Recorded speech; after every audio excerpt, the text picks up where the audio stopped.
How to fix black screen issue and content warning. It covers a wide range of potential solutions, but for this video, I will be showing you two methods. So first, you could try updating your Windows.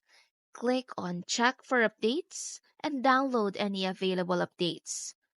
Restart your computer after the updates are installed. Second, right-click on your Windows icon and open Device Manager, or you could also search it on the Windows search bar.